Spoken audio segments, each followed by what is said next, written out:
సంగారెడ్డి జిల్లా కొల్లూరులో 9 ఎకరాలకు పైగా ప్రైవేట్ భూమిని కబ్జా చేయడానికి కొందరు యత్నించారు. రాత్రి సమయంలో సుమారు 200 మంది జి మాధవికి చెందిన 5.12 గుంటల భూమి, చదలవాడ శ్రీనివాస్కు చెందిన 4 ఎకరాల ఏషియన్ టింబర్ డిపో స్థలానికి చేరుకున్నారు. మాధవి భూమిలో ఉన్న టేకు, వెదురు చెట్లను నరికి కంటైనర్ ఏర్పాటు చేయగా శ్రీనివాస్ టింబర్ డిపో ప్రహారీ గోడను జేసీబీలతో తొలగించారు. వీధుల్లో ఉన్న 3 సెక్యూరిటీ గార్డులను కిడ్నాప్ చేసి నార్సింగి వద్ద వదిలిపెట్టినట్టు తెలిపారు.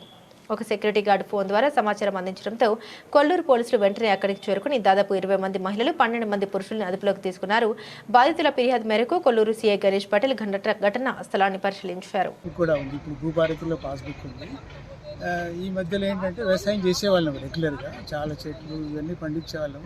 ఈ మధ్యలో కొద్దిగా ఈ వాటర్ సరిగ్గా లేక స్కూల్ బిర్లా ఓపెన్ స్కూల్ వాళ్ళు మేము బస్సులు పెట్టుకుంటాము, మాకు ఈ ల్యాండ్ కొద్దిగా లీజ్ కట్లు ఇవ్వండి అంటే లీజ్కేం కాదు కానీ యూజ్ చేసుకోండి కానీ సెక్యూరిటీ పెట్టమని చెప్పాము. వాళ్ళే సెక్యూరిటీ చూసుకుంటున్నారు మా school Birla open minds school. తర్వాత అంతా బాగానే ఉంది. రాత్రి నాకు ఉదయం ఫోన్ కాల్ వచ్చింది. మా ప్రసాద్ గారు, మన మేనేజర్ స్కూల్లో, ఈ హైదరాబాద్లో ఈ ఆక్యుపేషన్స్ ఎక్కువైపోయినాయి, కొద్దిగా ఏదైనా ఖాళీగా ఉంటే దానికునే ఈ గుడిసెలు వాళ్ళు వచ్చి వేసుకుని ఇట్లా ప్లాన్ చేస్తున్నాం అనిపిస్తుంది మాకు. సో పోలీస్ స్టేషన్లోకి వెళ్ళాము, మాకు అన్ని డాక్యుమెంట్స్ అన్ని సబ్మిట్ చేశాము. సో వాళ్ళు they're going to take action. CI గారు వస్తాను, వచ్చి చూసి విల్ టేక్ యాక్షన్. అంటే ఎవరు కబ్జా చేశారని అస్సలు ఐడియా లేదు. కోర్టు కేసు ఉంది అన్నారు కదా, ఎవరెవరికి ఉండే అది కోర్టు కేసు ఉంటే ఒక అతను ఎవరో ప్లాట్ ఉందని వేశాడు కానీ ఆయన మళ్ళీ పోలీస్ ఛార్జ్ షీట్ చేశారు అతను. So police is charge sheeted. ఇక్కడ ఆక్యుపై చేస్తే అప్పుడు 2019లో పోలీసు వాళ్ళు వచ్చి ఈ ఛార్జ్ షీటెడ్ బికాస్ అన్ని డాక్యుమెంట్స్ అన్ని మా దగ్గర ఉన్నాయి కాబట్టి అది పోలీసు వాళ్ళ కేసు నడుస్తాం.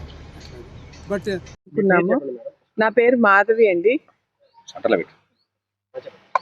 మేము ఈ భూమి ఎప్పుడో 99 జనవరిలో కొనుక్కున్నాము. అప్పటి నుంచి మా ఆధీనంలోనే ఉంది. అగ్రికల్చర్ చేస్తూ ఉంటుంది.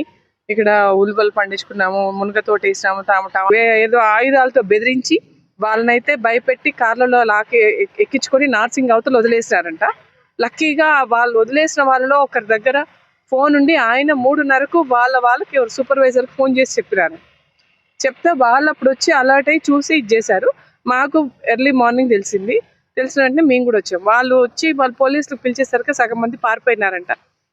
చాలాసార్లు కంది చేను వేసినాము.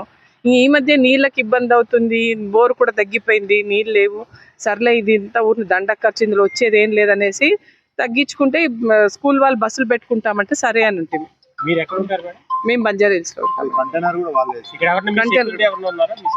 ఈ బస్సులు పెట్టుకుంటున్నప్పటి నుంచి వాళ్ళే చూసుకుంటామన్నారండి. రాత్రి స్కూల్ వాళ్ళే చూసుకుంటున్నారు.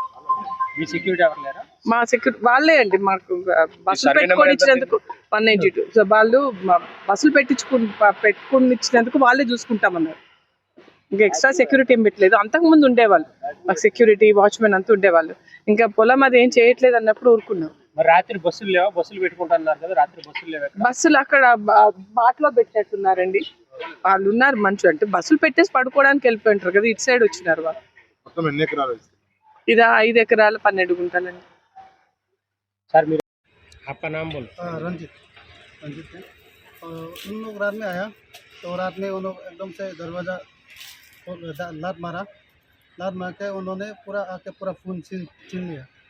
फ़ोन छीन के फ़ोन पूरा छीन लिया और हम लोग का हाथ पकड़ के पूरा दूसरा रूम में हम लोग को लेके गया। तो लेके गया बोल के तो उन लोग बोला कि आप लोग को ज़्यादा नहीं बोलना, ज़्यादा बोले तो हम लोग चक्कू लगा देगा, ऐसा बोल रहा। तो हम लोग को रात में रखा रूम में। तो सुबह 4:30 बजे ऐसा टाइम में उन्होंने नर्सिंग से थोड़ा आगे लेके गया। వచ్చి 8 అయింది ఇలా నేను ఇంటికాడ దింపి మళ్ళీ నేను గేట్ కడికి డ్యూటీకి పోయే వరకు ఇక ఆడపోయి ఒక గంట సేపు కూర్చున్నా. 10 అయింది. నేను భోజనానికి అన్నంకి వచ్చే వరకల్లా మొత్తం నిండిపోయారు. ఇక నేను ఇక డోర్లు లాకు, ఇక మొత్తం ఎక్కువ మాట్లాడితే కొట్టుడే. ఇక టాయిలెట్కి పోయినా ఎంబడే గన్మెన్ లాగా వస్తారు. ఎక్కడ పోయినా మా భార్యకు కూడా అంతే చేశారు, నాకంతే, మా పిల్లలకు కూడా. అది సార్ నేను నా ఫోన్ ఇంట్లో ఇట్లా లోపలికి అడుగు పెట్టగానే తీసేసుకున్నాను బయటనే. నేను వాచ్మెన్ చేస్తాను డ్యూటీ మా శ్రీనివాస్ సార్ దగ్గర. హిందీలో మాట్లాడు, తెలుగులో మాట్లాడు. తెలుగులో నేను సెక్యూరిటీ చేస్తాను. లో మేనేజర్గా చేస్తాను. అయితే నాకు మా సూపర్వైజర్ వచ్చి 3:45కి అట్లా కాల్ చేశారు. కాల్ చేసి ఇట్లా ఎవరో జనాలు ఉన్నారు, ఇట్లా ఇది మన వాళ్ళని కొడుతున్నారు అని చెప్పానంటే నేను ఇమీడియట్గా 100కి డైల్ చేశాను. 100కి డైల్ చేయగానే వాళ్ళు ఇమీడియట్గా నాకు బ్యాకప్ ఇది పంపించారు. పోలీసు వాళ్ళు వచ్చారు. పోలీసు వాళ్ళు రాగానే పోలీసు వాళ్ళని తీసుకుని నేను మా సైట్కి రావడం జరిగింది. సైట్కి రాగానే అక్కడ చూస్తే దగ్గర దగ్గర 30-35 మంది దాకా ఉన్నారు. అక్కడ ఆడవాళ్ళు కానీ మగవాళ్ళు కానీ మొత్తం అంతా తాగేసి బాటిల్స్ వేసుకొని 2 ట్రక్కులు వేసుకొని అట్లా ఉన్నారు. రావడమే పోలీసు వాళ్ళు అట్లా ఒక 4 మినిట్స్ దాకా వీడియో వాళ్ళ ఎవరున్నారు, ఎక్కడి నుండి వచ్చారు, ఏంటి అని ఆరా తీయటం జరిగింది. వాళ్ళు ఎంక్వైరీ చేసుకున్న తర్వాత ఈ లోపల చేస్తున్నారని చెప్పేసి పారిపోయి కొంతమంది ఇచ్చేస్తుంటే పోలీసు వాళ్ళు చేసి పట్టుకొని వాళ్ళని 10 గంటలకు వచ్చి 9:30కి వచ్చారు సార్. హాస్పిటల్ పోయినా నేను హాస్పిటల్కి పోయి వచ్చిన ఫోన్లు తీసి పిల్లల దగ్గర ఉండే పిల్లలు ఫోన్ చూస్తున్నారు. ఫోన్ తీసేసుకొని రూమ్ లాక్ చేయండి అన్నారు.